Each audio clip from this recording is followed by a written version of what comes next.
Jadi UAS-nya ada 2 soal.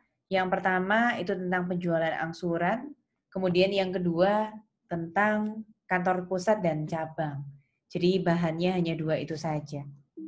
Hari ini saya bahas dua-duanya. Kita mau pelajari kembali dari penjualan angsuran yang banyak itu, ada yang aktiva yang bergerak, kemudian ada untuk pencatatan aktiva yang tidak bergerak.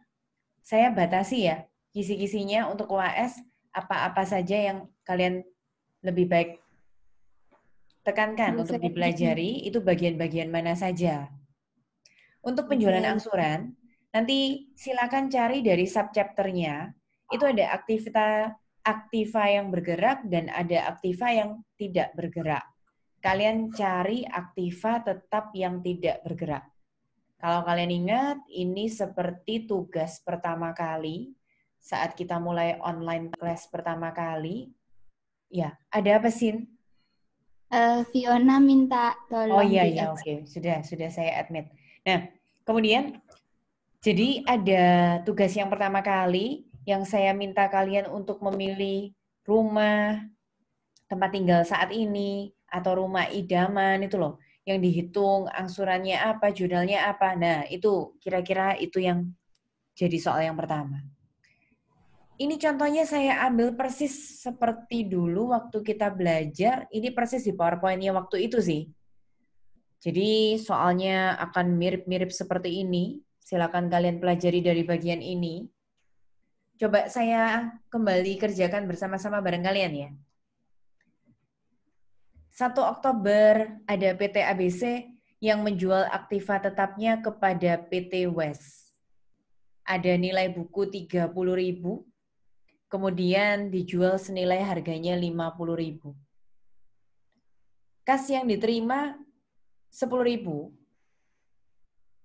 Kalau misalnya tadi kita jualnya dengan harga 50.000, terus kemudian nilai bukunya, kita jualnya 50.000, kas yang diterimanya hanya 10.000, berarti ada sisanya yang masih belum terbayar. Sisanya yang masih belum terbayar itu kita sebut sebagai dibayarnya pakai cara ini, wesel hipotek. Jadi harganya kan 50. Kalau kasnya kita terima 10, berarti sisanya ya wesel hipotek. Wesel hipoteknya kan 40.000. 40.000-nya dapat dibayar 20 kali cicilan. Berarti 40.000 bagi 20 hasilnya adalah masing-masing 2.000-an. Nah, per apa cicilannya? Cicilannya per 6 bulan sekali. Di sini disebut dengan per semester. Kemudian kita masih harus membayar bunga. Bunganya 12% per tahun atas pokok yang belum dibayar. Komisi kalau ada, terus biaya lain-lain kalau ada 1.500 itu nanti yang bayar adalah penjualnya. Penjualnya dalam hal ini berarti adalah PT ABC-nya ya. Saya mau tambahkan informasi ke kalian bagaimana cara untuk mencari nilai buku. Bagaimana jika nanti di soal UAS-nya itu belum ada nilai bukunya. Apa yang harus kalian lakukan ya? Nilai buku itu kita harus ingat kembali ke pengantar akuntansi. Saat pertama kali kalian mendapatkan akuntansi, itu ada yang disebut dengan nilai buku. Nilai buku itu rumusnya apa? Nilai buku itu adalah harga perolehan dikurangi dengan akumulasi penyusutan. Kalau saya bahasa Inggriskan, book value atau nilai buku itu diperoleh dari cost dikurangi dengan akumulasi penyusutan. Nah, saya mau mengajak kalian untuk mengingat kembali mengenai konsep penyusutan ya. Bagaimana kalau kita membeli aktivanya mulai tahun 2016 yang lalu? Kita misalnya beli bangunan. Bangunannya harganya 200 juta. Kemudian masa manfaatnya diperkirakan 10 tahun begitu. Sekarang kondisinya 1 Oktober 2019. Berarti nilai bukunya berapa? Jadi bagaimana jika di soalnya nilai bukunya itu belum ada? Jadi nilai bukunya itu malah yang harus kita cari dulu. Bagaimana mencari nilai buku? Nilai buku itu harga perolehan dikurangi dengan akumulasi penyusutan. Kita lihat di sini nilai buku harga perolehan dikurangi dengan akumulasi penyusutannya. Harga perolehan itu adalah harga pertama kalinya kita beli bangunan tersebut ya. Kalau di sini berarti 200 juta, itu adalah harga perolehannya. Nah, ini pertanyaannya. Kalian harus ingat bagaimana cara menyusutkan. Bagaimana kalau metodenya adalah straight line atau garis lurus? Siapa yang ingat rumus penyusutan dengan metode straight line? Apa rumusnya? Harga perolehan dikurangi nilai sisa dibagi nilai residu dibagi masa manfaat. Nilai perolehan dikurangi nilai sisa. Nilai sisa itu nama lainnya nilai residu itu, Sofia. Terus kemudian dibagi dengan ekonomis atau masa manfaat. Ya, betul. Dibagi dengan masa manfaat. Kalau kita masukkan di sini, coba pakai contoh kita yang hari ini ya. Kita coba gunakan contoh yang hari ini. Ini adalah rumus untuk mencari penyusutan dengan metode straight line. Kita masukkan dengan yang soal yang sesuai di hari ini tadi. Berarti nilai perolehannya bangunan itu kita masukkan 200 juta. Kemudian nilai sisa atau nilai residunya di sini 0. Masukkan saja 0. Nah, butuh dibagi dengan tahun. Tahun itu adalah masa manfaat yang diperkirakan. Berarti 10 tahun di sini. Bisa kalian hitung di sini. 200 juta dikurangi dengan 0. Berarti kan tetap 200 juta. 200 jutanya kemudian dibagi dengan 10 tahun.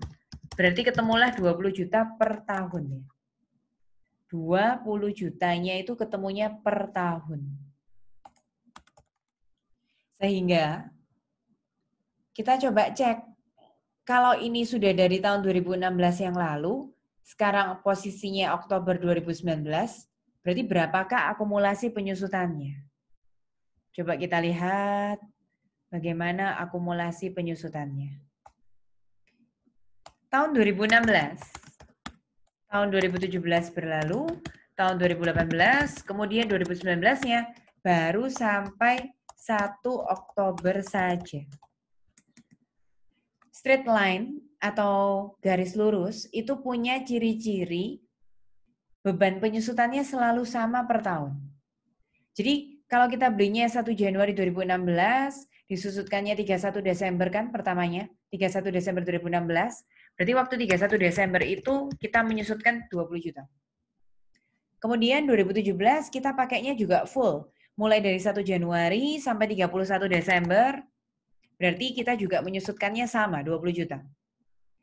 2018 sama, kita pakainya dari 1 Januari sampai 31 Desember, itu juga 20 juta. Nah, 2019 ini kita pakainya tidak full. Kita tidak bisa mengakui 20 juta semuanya. Karena pada saat 2019, kita hanya menggunakannya mulai 1 Januari sampai 1 Oktober. Sehingga Januari sampai Oktober itu berapa bulan? Januari, 9/12. Februari, Maret, April, Mei, Juni, Juli, Agustus, September. Betul, 9/12. Jadi 20 jutanya kalikan dengan 9/12. Itu caranya ya. Itu caranya untuk mencari akumulasi penyusutan. 20 jutanya kalikan dengan 9/12. Kalian akan menemukan 15 juta ya. Sehingga kalau ditanya berapa total akumulasi penyusutannya, ini silakan ditotal. Penyusutannya silakan ditotal. 75. Ya. Totalnya 20, 20, 75. 20, 15 berarti 75 juta. Sehingga 200 juta yang tadi kurangin dengan 75, kita bisa menemukan kalau bangunan kita sudah dipakai kurang lebih 3 tahun 9 bulan itu, nilainya menyusut. Nggak bisa tetap 200 juta saat kita jual Oktober 2019. Tapi nilainya jadi 125 juta. Nah, itu kira-kira tipsnya bagaimana kalau kalian mendapatkan sebuah soal yang nilai bukunya belum diberitahu. Jadi ini ada tambahan slide ya. Bagaimana untuk mencari nilai bukunya. Ini adalah rumus untuk mencari nilai bukunya. Kita kembali ke soal kita hari ini. Ini hanya tambahan saja. Nah, di soal ini 30.000-nya sudah tidak kita cari sendiri. 30.000-nya sudah ada dari soal. Oke? 30.000-nya dijual seharga 50.000. Tadi saya sudah cerita. Kalau 50.000-nya dibayar pakai kas 10, berarti sisa 40.000-nya masih berbentuk wesel hipotek. Tinggal nanti dibagi berapa kali nyicil aja. Kalau ini 40.000-nya dibagi 20, maka ketemunya 2.000-an. Oke. Kita akan lihat bagaimana pembahasannya ya. Ada dua metode untuk mencatat transaksi penjualan angsuran aktiva tetap yang tidak bergerak. Kalian bisa langsung kerjakan dalam bentuk tabel kiri dan kanan, itu akan lebih hemat waktu juga. Di sini ada dua metode. Yang pertama kita sebut, labanya ditetapkan saat periode penjualan, langsung semuanya. Kalau yang B itu perlahan-lahan. Labanya ditetapkan secara berkala dengan proporsi penagihan. Nanti kalau saya minta jurnal, berarti tanggalnya dibuat sendiri, keterangannya dibuat sendiri, sama jurnal debit kredit beserta angkanya juga dibuat sendiri ya.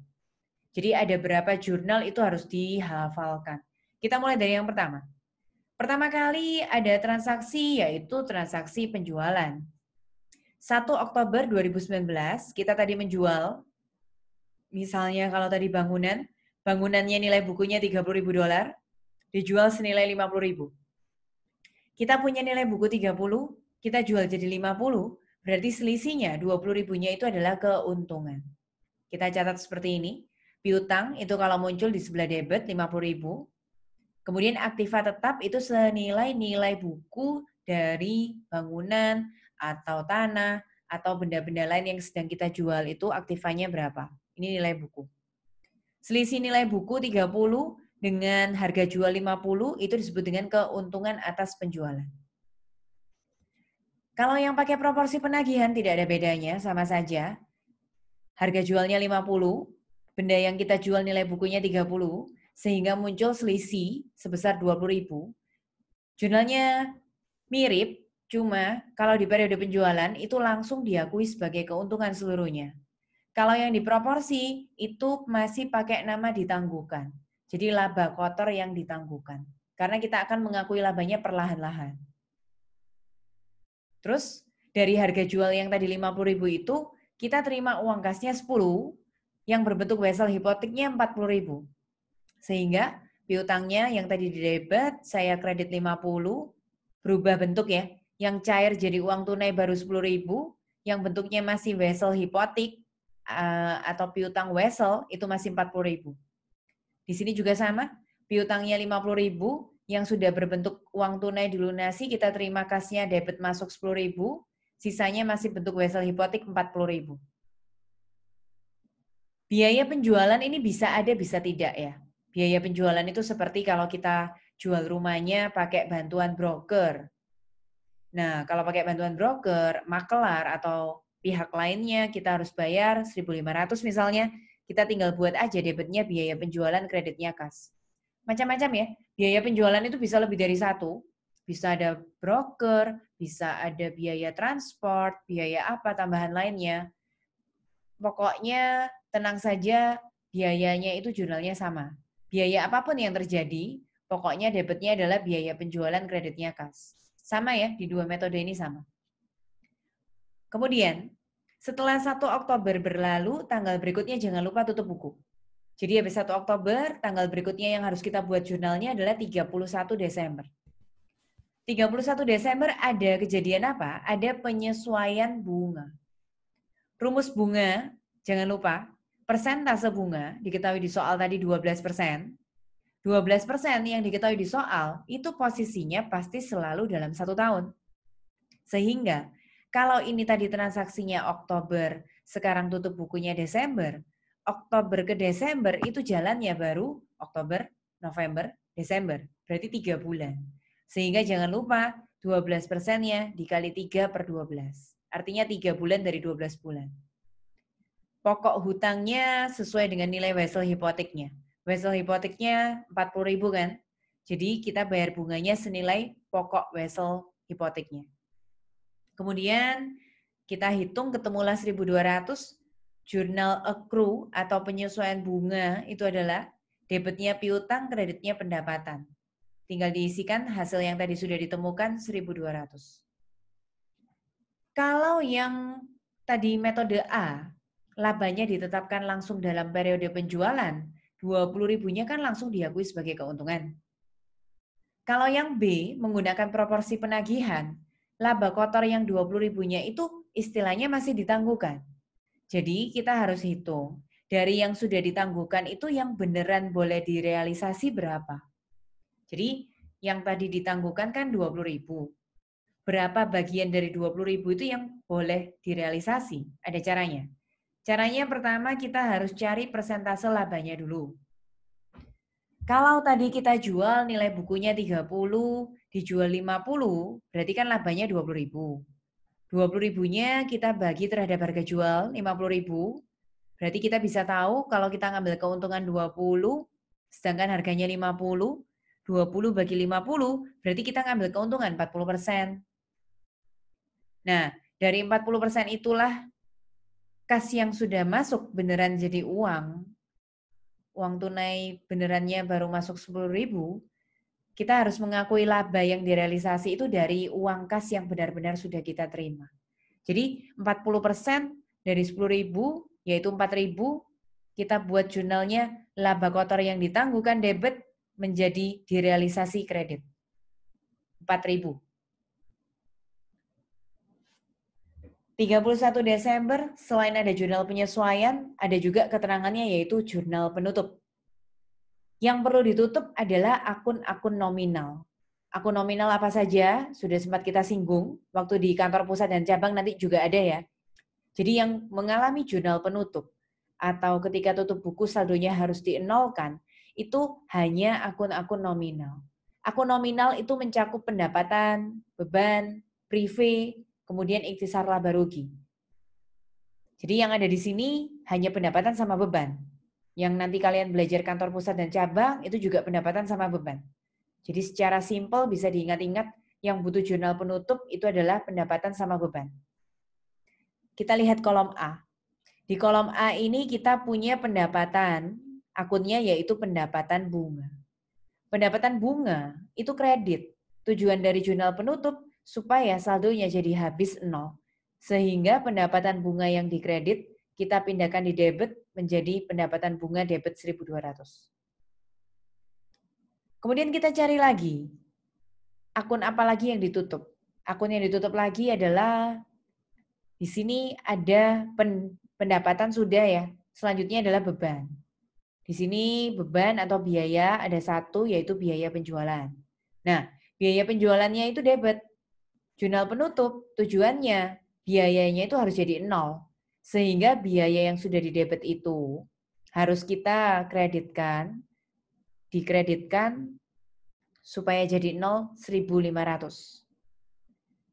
Yang perlu ditutup lagi adalah pendapatan, beban, untung, rugi. Di sini ada keuntungan. Keuntungannya di sebelah kredit, sehingga kalau kita tutup pindah di sebelah debit. Keuntungan, pendapatan, beban atau biaya sudah kita closing. Hasil selisihnya antara debit sama kredit langsung kasih nama ikhtisar laba rugi. Kita ke sebelah kanan. Kalau di sebelah kanan ada akun apa saja? Pendapatan bunga, kredit, kita pindah jadi di sebelah debit. Kemudian beban atau biaya penjualan debit kita pindah jadi di sebelah kredit.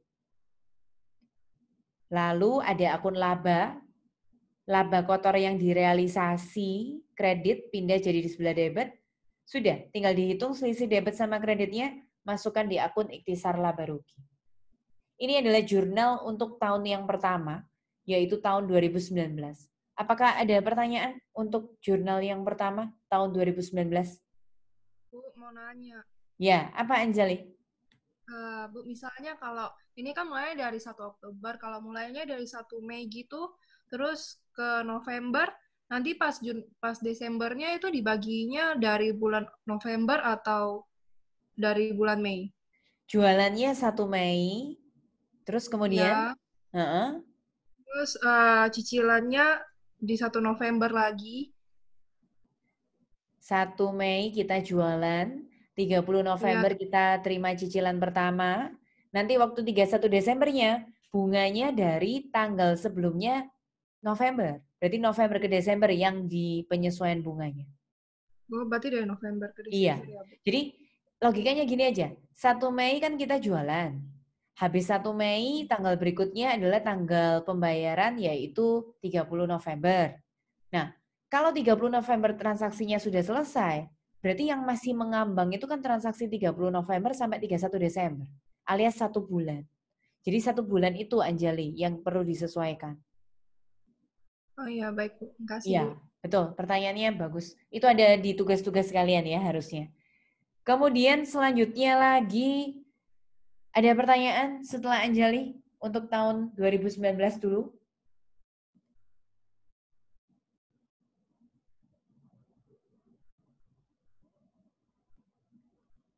Kalau sudah, kita ke tahun depannya. Tahun depannya adalah tahun 2020. Dimulai dari awal tahun dulu, karena kita sepakat kalau kita ngikutin buku Drebin, itu kita harus pakai jurnal pembalik. Jadi jurnal penyesuaian yang tadi sudah dibuat, piutang, debit, pendapatan, bunga, kredit itu, kita balik pendapatan piutang, begitu saja. Benar-benar hanya dibalik. Kalau tadi Anjali tanya, waktu Desembernya misalnya hanya 1 bulan, yang dibalik di sini juga nominalnya 1 bulan itu saja. Karena di sini kita tadi 3 bulan, berarti yang kita balik juga 1.200 nominal 3 bulan yang tadi. Setelah buat jurnal 1 Januarinya alias jurnal pembalik yang tadi 31 Desember, kita buat tanggal 1 April. Nah, kenapa kok harus 1 April? Karena Oktober ke April itu 6 bulan. Jadi kita bayarnya semesteran alias 6 bulanan. Diterimalah cicilan semesteran, yaitu tadi 2.000, jangan lupa ada bunganya. Jadi cicilannya kita kasih nama Wesel Hipotik 2.000. Pendapatan bunganya harus kita hitung.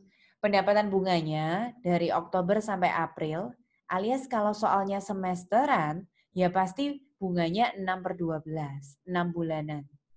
Bunganya 12%, kali periodenya 6/12, kalikan pokok Wesel Hipotiknya.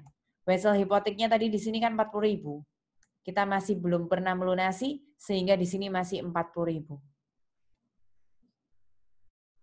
Wesel hipotik pokoknya, kemudian ditambah dengan pendapatan bunga, debitnya berarti kita terima uang kas totalnya 4.400 ya.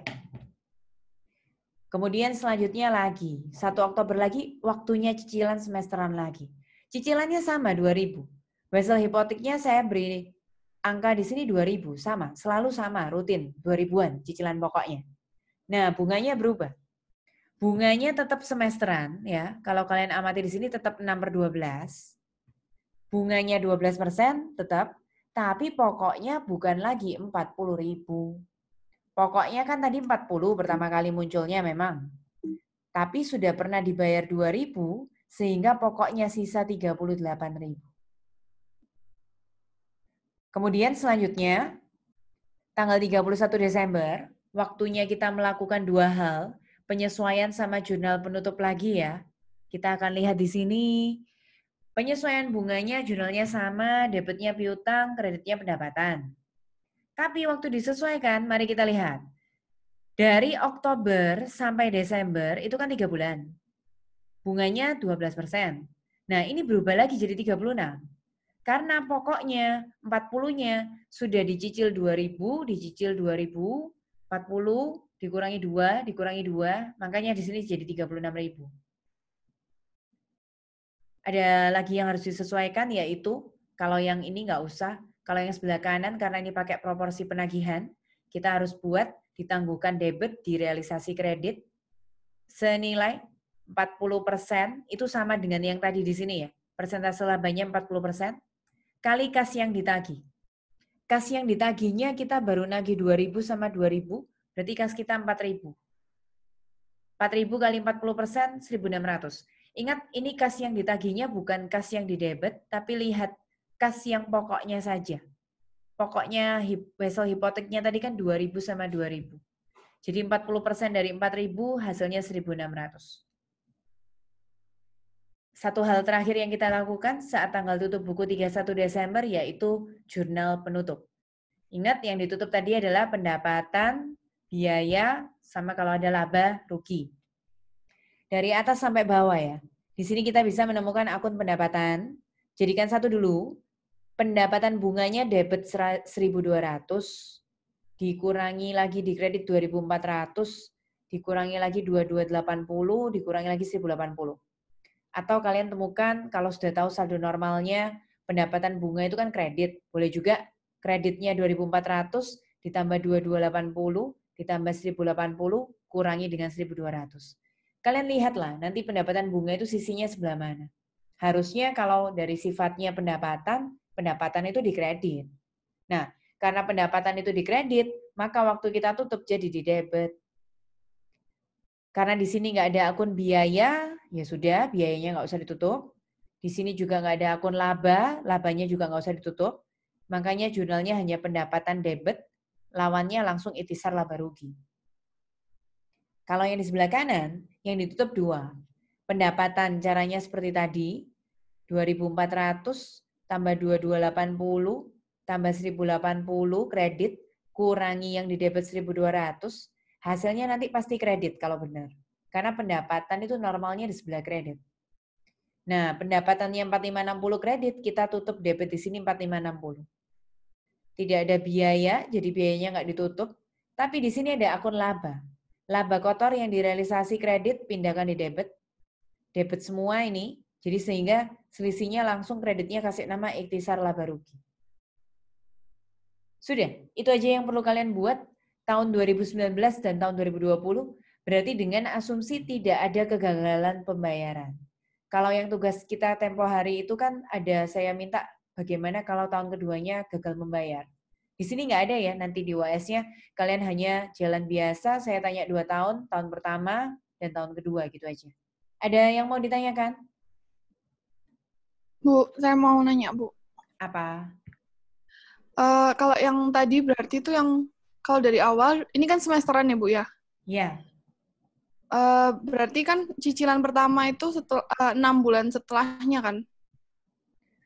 Kalau misalnya Oktober, kita hitung 6 bulannya kan Oktober, November, Desember, Januari, Februari, Maret. Nah, berarti kan awal April atau akhir Maret pertamanya. Iya, benar, Arsi. Kenapa? Jadi, enggak, aku cuma memastikan aja. Jadi kan kalau yang pertama kan DP dulu, baru 6 bulan setelahnya baru cicilan pertama gitu kan? Oh, iya. Oke, Bu. Jadi yang di sini jualan, terus kemudian 1 Oktobernya benar-benar cuma mendp aja, cicilan pertamanya mulai dari 1 April. Iya, betul. Terus cicilan keduanya ini, 1 Oktober ini. Ini cicilan yang pertama, kemudian yang tadi itu cicilan kedua. Nah, ini satu soal sudah yang kita bahas, nanti kalian pelajari lagi perdalam bagian ini. Yang lainnya berarti nggak usah dulu ya.